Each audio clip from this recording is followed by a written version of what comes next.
Marie-Noël, j'ai pu lire dans plusieurs articles que l'énergie féminine, le principe féminin est en train de se déployer sur Terre. Qu'est-ce que ce phénomène exactement? À quoi on assiste en ce moment? Alors, de mon point de vue, je dirais que c'est en lien avec la divinité de la femme. C'est en lien avec la spiritualité. En tant que femme, on est des divinités, on a une énergie féminine qui est très forte, mais aussi à l'intérieur de nous, on a une énergie masculine. L'énergie féminine, ce qu'il veut dire, c'est que on peut le constater que dans la société, c'est beaucoup l'homme qui a déployé ses ailes et qui... Il vole. L'homme vole de ses propres ailes et la femme, elle bataille. Donc l'homme a beaucoup déployé ses ailes, l'énergie masculine a beaucoup régi le monde. Et aujourd'hui, la femme est en train justement, entre guillemets, on va parler d'émancipation. Et donc la femme est en train de s'émanciper, de prendre sa place, de reconnaître sa valeur et justement de se positionner pour atteindre des objectifs et pouvoir aussi prendre sa place dans le monde. Donc l'énergie féminine, c'est vraiment en lien avec la beauté intérieure de la femme divine que l'on est. D'accord. Donc en fait, c'est un phénomène donc universel. Qu'on le veuille ou pas, il est en train de se passer. On ne peut pas l'empêcher, il est naturel. Donc est-ce qu'on pourrait faire le parallèle avec toutes ces femmes, ou peut-être ces hommes aussi, mais j'entends plus parler les femmes, du fait qu'elles cherchent leur voie, elles ne sont pas épanouies, elles n'ont pas de passion, elles veulent faire un métier qui leur plaît. Est-ce que c'est parce que justement l'univers les titille pour leur dire bon, il est temps d'être épanoui, il est temps d'être heureux, il est temps que tu accomplisses ta mission sur cette terre, et voilà, et en plus tu es une femme et il faut que tu épanouisses ton principe féminin. Donc est-ce qu'on n'assiste pas justement à ce principe féminin en action, quoi? Toutes ces femmes qui veulent s'épanouir, que ce soit physiquement ou intérieurement, intellectuellement. Mais c'est exactement ça, Delphine, c'est exactement ce qui est en train de se passer. L'énergie de la planète est en train de changer actuellement. On sent que les vérités ressortent. Tout ce qui est faux tombe. Tout ce qui est caché est découvert. Tout ce qui est caché est découvert. Et on le constate de plus en plus. En tout cas, c'est mis en lumière par les médias. Et quand ce n'est pas mis en lumière par les médias, ben, on le sait du bouche à oreille, on l'entend. Donc, en fait, effectivement, c'est l'énergie de la planète qui est en train de changer. Et vu que l'énergie de la planète change positivement, puisque ça appelle les gens à se raccrocher à qui ils sont vraiment, ce pourquoi ils sont nés sur Terre, c'est quoi leur mission de vie.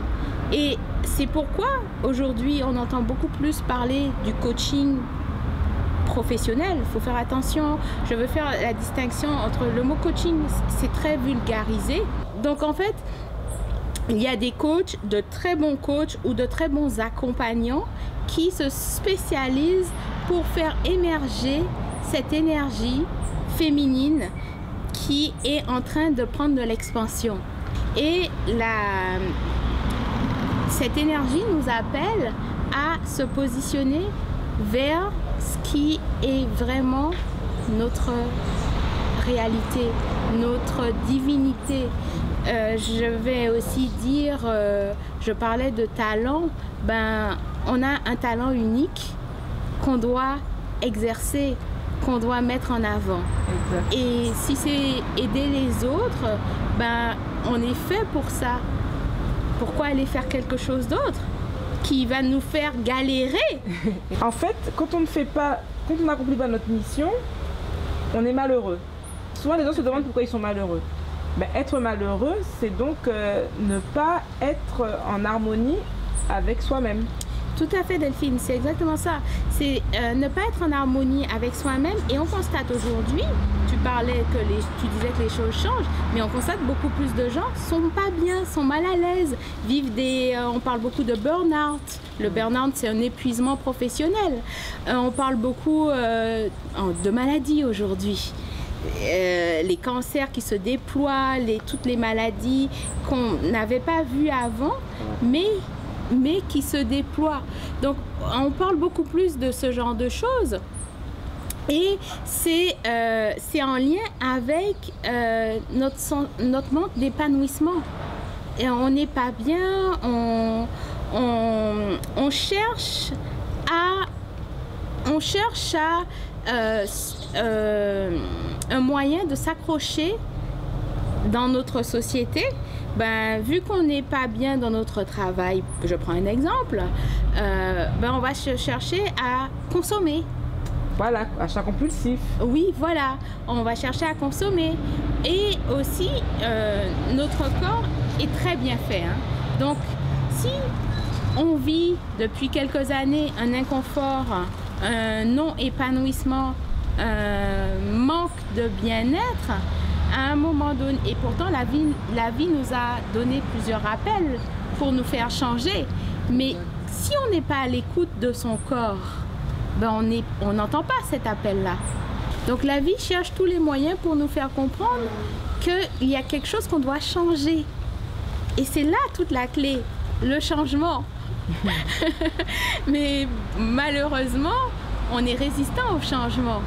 On dit, souvent ici, on va entendre, mais ça a toujours fonctionné comme ça. C'est comme ça qu'on doit faire. Exact. Mais dans le fond, si tu ne changes pas, tu n'évolues pas. Donc, tout ça, c'est en lien avec notre bien-être. Et cette question d'énergie féminine, je reviens à l'énergie féminine, c'est parce que les femmes ressentent et entendent et voient beaucoup plus leur appel. L'appel de ce pourquoi elles sont nées, ce pourquoi elles sont venues sur Terre. Donc aujourd'hui, on voit plus de femmes en entrepreneuriat, par exemple. En fait, c'est ça l'énergie féminine, c'est cette puissance intérieure de la femme qui